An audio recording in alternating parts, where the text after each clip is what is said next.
Hello, my name is John Yinger. I'm a professor of economics and public administration at the Maxwell School at Syracuse University.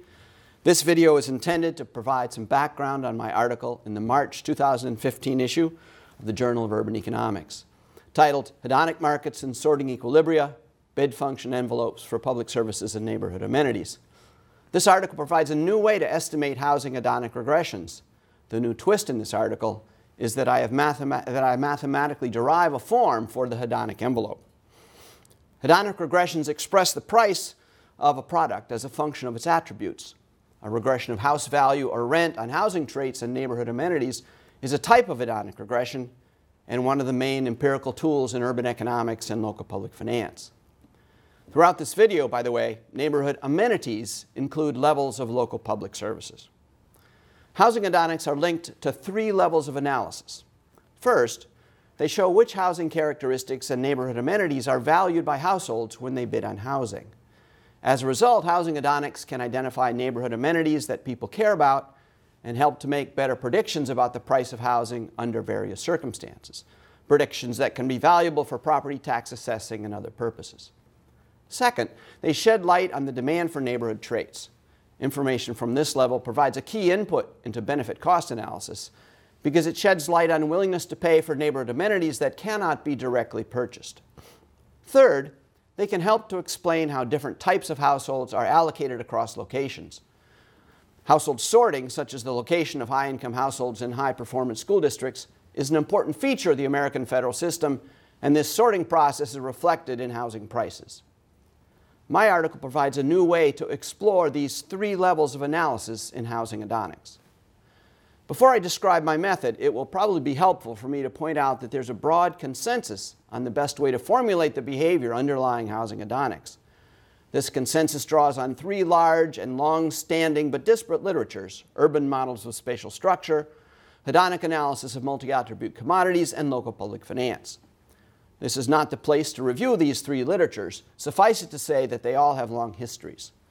The seminal article on hedonics on which most scholars, including me, build was published in the Journal of Political Economy in 1974 by Sherwin Rosen. The Rosen article acknowledges his debt to these three literatures. He cites, for example, Alonso's 1964 book Location and Land Use, which revolutionized urban economics, Hautacker's 1952 article on hedonics in the Review of Economic Studies, and Thibault's 1956 article on local public finance in the Journal of Political Economy. However, the Rosen approach is more general and more elegant than these antecedents. Although the Rosen framework is not specifically about housing, it can, with appropriate modifications, be applied to housing hedonics. Rosen considers a commodity with many attributes in a market with heterogeneous households. Each household type has a bid function for each attribute, say Z sub I, that expresses the amount it is willing to pay for Z sub I at each value of Z sub I, holding other attributes constant. In housing applications, the Z's are neighborhood traits, and households compete against each other for access to housing where the neighborhood amenities are most desirable. The observed market price function is the set of winning bids, which is the mathematical envelope of the household bid functions, a concept, by the way, which can be found in Alonso. These concepts appear in Rosen's famous figure 1, which is shown on my first slide. This figure plots Z sub I on the horizontal axis, holding other attributes constant, as indicated by the asterisks, and plots both bids and prices on the vertical axis. Note that the bid function for household I, Rosen's theta sub I, is a function of both commodity attributes and the household traits U sub I, whereas household traits do not appear in the hedonic envelope, which is P. Now, Rosen's article also includes an analysis of the supply side. My article, like many housing applications, simplifies the supply side by distinguishing between housing services and neighborhood amenities. Housing services are assumed to be a common function of structural housing traits and to be malleable so that they do not influence sorting. In contrast, neighborhood amenities do affect sorting, and they can reasonably be treated as exogenous for empirical work. After all, households bid on the basis of the amenity levels they can actually observe. Rosen also points out that the slope of the hedonic envelope at a given value of Z sub I is the implicit price of Z sub I, and that the winning household at that point sets its marginal benefit from z sub I equal to that implicit price. As a result, the estimated hedonic reveals price-quantity combinations which can be combined with data on household income and other demand traits for the estimation of attribute demand functions. This is the well-known Rosen two-step method. The first step is to estimate a general form of the hedonic, and the second step is to estimate a demand function using the implicit prices derived from the first step. The Rosen framework provides a compelling and almost universally accepted analytical framework for housing hedonic analysis. But it also reveals that the estimation of household bid functions, the key to the second and third layers of analysis mentioned above, is likely to be very difficult. This difficulty has two sources. First, any estimated hedonic reflects both movement along household bid functions as the level of the amenity changes, and a change in the slope of the bid function as households sort into different amenity levels. It is impossible to separate these two factors in a perfectly general way because only one point on any given bid function is observed.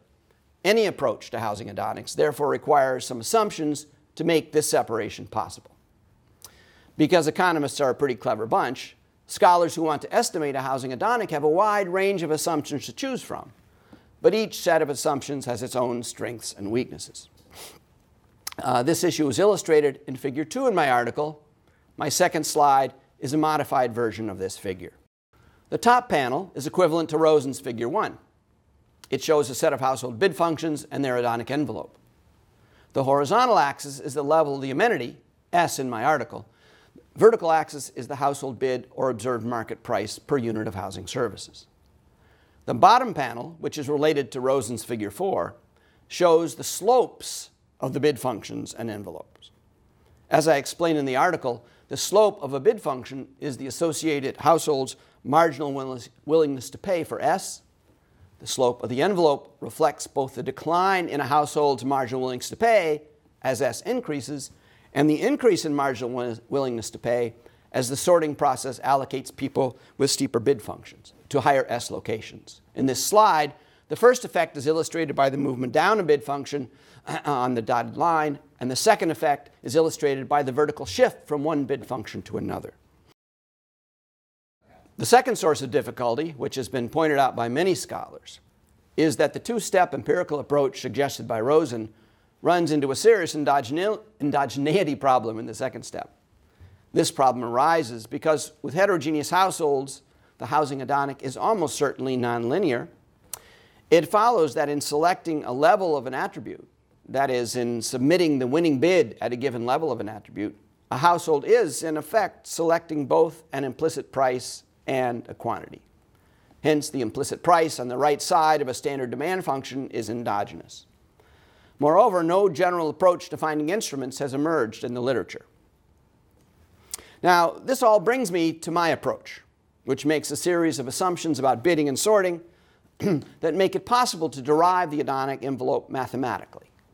These assumptions are reasonably general, but they do not apply to all circumstances. The analysis only applies, for example, to continuous neighborhood amenities. As just indicated, any approach to housing hedonics requires strong identifying assumptions. Mine is no exception. My approach also provides a new solution to the hedonic endogeneity problem.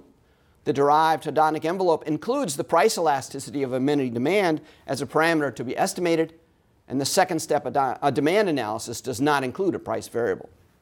So, what are my assumptions?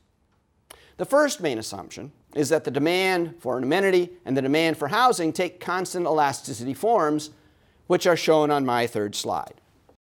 These forms are widely used in empirical research, can be derived from a reasonable indirect utility function, and summarize demand responses with elasticities that are easy to interpret. 2 points about these equations may be helpful. First, I call these latent demands because they cannot be directly observed. Instead, they show up in housing bids. Second, these are simplified versions of the equations in the article. The K terms may include both observable and unobservable determinants of demand. The second main assumption is that the hedonic equilibrium takes a certain form, the parameters of which can be estimated. This form draws on the well-known theorem that households sort across locations with different values of an amenity according to the slopes of their bid functions for that amenity. Households with a steeper bid function sort into locations with a higher value of the service or amenity. In this context, any slope comparison has to hold the amenity level constant and impose the widely used single crossing assumption, which just is that the utility function is pretty regular. This sorting theorem makes it possible to characterize the equilibrium as a monotonic relationship between the amenity level and the relative bid function slope of the associated household type, that is, of the household type that sorts into locations without amenity level. As shown on the fourth slide, my analysis makes use of a specific form for the hedonic equilibrium. In this form, S is the amenity, psi is the relative bid function slope, and the sigmas are coefficients to be estimated. I use this particular form for 4 reasons. First, it's a polynomial form that provides a reasonable approximation to many different equilibria. Second, it has relatively few parameters, the 3 sigmas, which facilitates estimation. Third, it leads to tractable derivations of the hedonic envelope. Fourth, it is an exact expression for a large set of equilibria characterized by what I call one-to-one matching, defined as an equilibrium in which each household type has its own unique value for the amenity. In this context, a household type is a set of households with the same value for the psi variable, which measures the relative slope of their amenity bid function. It turns out that if the hedonic equilibrium is characterized by one-to-one matching, and if the distribution of a monotonically increasing transformation of S equals the distribution of psi, then the equilibrium relationship between S and psi depends only on the form of the transformation, not on the distributions of S and psi. It is well known, for example, that a linear transformation can convert one normal distribution into another. So if S and psi have normal distributions, the hedonic equilibrium will be linear. That is, it will take the form of my equation 13 with the exponent equal to 1. A companion paper proves this theorem and gives many examples of distributions that can be transformed into each other in a way that is consistent with equation 13. This companion paper, titled Hedonic Equilibria in Housing Markets, the Case of One-to-One Matching, is cited as a working paper in my paper in the Journal of Urban Economics, but it is now forthcoming in the September 2015 issue of the Journal of Housing Economics and is already available online. These assumptions allow me to derive a form for the hedonic envelope, expressed here as the pre-tax price per unit of housing services. As shown on the 5th slide, this form consists of 3 Box-Cox forms, 1 on the left side and 2 on the right. The price variable has a hat to indicate that it's pre-tax and a superscript E to indicate that it is an envelope. This form is nonlinear. The estimated parameters for each amenity are its price elasticity of demand and the values of the sigmas that describe its equilibrium. If the table of amenity values is reasonably full, this approach can be extended to multiple amenities, each with its own price elasticity and sigma values. Now, Box-Cox forms have, of course, been used to estimate hedonic regressions before, but they've never before been derived from theory. Nevertheless, a standard Box-Cox and other forms turn out to be special cases of the form I derive.